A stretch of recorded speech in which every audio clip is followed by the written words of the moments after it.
जय श्री राम प्रेमी भक्तों। अपने अंदर छुपी हुई गुप्त शक्तियों को कैसे जगाएं। भक्तों, बहुत अच्छा टॉप का ये प्रसंग है, बड़े ध्यान से सुनना।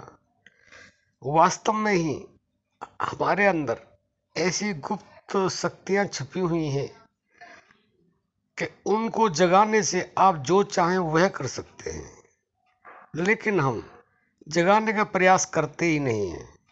हम उनको जानने का प्रयास करते ही नहीं हैं और हम पुस्तकें भी पढ़ते हैं, संतों की, भक्तों की बातें भी सुनते हैं, लेकिन उसका सुन कर के हम मंथन नहीं करते हैं। हम केवल एक कान से सुनते हैं, दूसरे से निकालते हैं।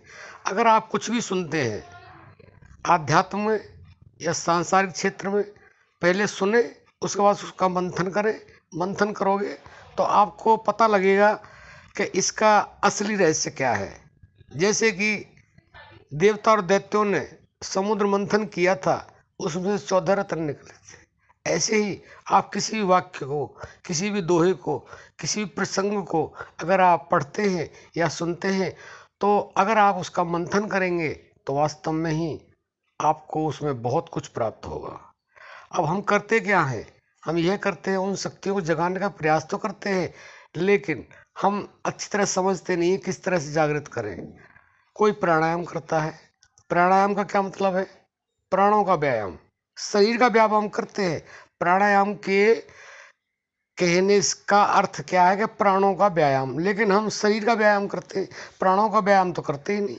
अगर हम प्राणों का व्यायाम करें तो हम अपनी अंदर की शक्तियों को जो गुप्त है उनको जगा सकते हैं।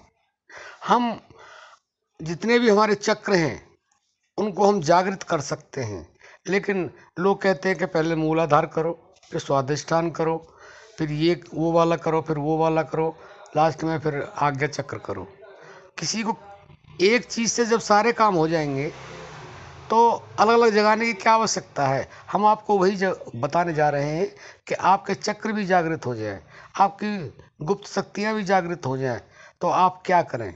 उसके लिए आप पहले हमारी बात को सुने और फिर मंथन करें। अगर अच्छा लगे तो करें, नहीं तो ना करें। आप केवल और केवल प्राणायाम के नाम पर आप सांसों का प्राणायाम करें। अब सांसों का प्राणायाम आप कहेंगे वो कैसे होगा? लंबी लंबी सांसें लें और छोड़ें, सांसें लें और छोड़ें। यह श्वासों का प्राणायाम है, व्यायाम, प्राणों का व्यायाम। शरीर के व्यायाम से गुप्त शक्तियाँ आपको कभी नहीं मिलेंगी, कभी वो जागृत नहीं होंगी, क्योंकि उस शक्तियों को जागृत करना है, शरीर को जागृत नहीं करना। और शरीर की जो अंदर शक्तियाँ हैं, शक्तियाँ शरीर के अंदर हैं, उन शक्तियों को जागृत करना है, तो उसके लिए आपको प्राणायाम करना होगा। और जब भी लंबी आप सांस लेंगे, 10 मिनट, 20 मिनट, आधा घंटा, उसके बाद जब थक जाते हैं आप आराम से सिद्धासन में बैठ जाएं और उसके बाद आराम से श्वास लें और छोड़ें। श्वास को आराम से लें और आराम से छोड़ें, लेकिन श्वासों को आप मन से देखते रहें। यह प्रक्रिया आपको वह कुछ देगी जिसके बारे में आप सोच नहीं सकते। इसको नाम जप भी कहते हैं, इसको ध्यान भी कह देते हैं, मन से श्वासों को देखना। और हम आपको एक चीज़ और बता देते हैं कि आप अगर शक्ति को जागृत करना चाहते हैं, उन शक्तियों से वह प्राप्त करना चाहते हैं जो आपके अंदर आप जान ही नहीं सकते। आप ऊपर श्वास जा रही है तो मन ही मन सो बोलें, और जब श्वास नीचे बाहर जा रही है तो हंग बोलें, तो यह सोहंग का जाप हो जाता है। सोहंग जाप जपो रे भाई, मिट जाए मन दर्पण की काई।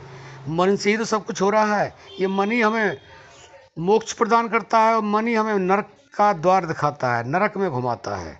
और जब इसको उस आनंद का पता चल जाता है, जब ये श्वास से जुड़ जाता है और इसको आदत पड़ जाती है, अभ्यास हो जाता है, तो ये हमें मोक्ष प्रदान कर देता है। नहीं तो ये प्रपंचों में घूम ही रहा है। तो इसलिए आप प्राणायाम करें। प्राणायाम से आपकी जितनी भी शक्तियाँ हैं जागृत होंगी, जितने चक्र हैं वो जागृत अपने आप होंगे, आपको कुछ करना ही नहीं पड़ेगा। और जब आप श्वासों के द्वारा ये सोहंग जो शब्द आपको बताया है, इसको ऊपर सो नीचे हंग, इसका आप मन से उच्चारण करेंगे आती जाती श्वास पर, फिर देखिए क्या होता है। तो आप इसका पहले मंथन करें, और मंथन करने के बाद में आपको अच्छा लगे तो करें और न लगे तो कोई बात नहीं है। जय सिया राम।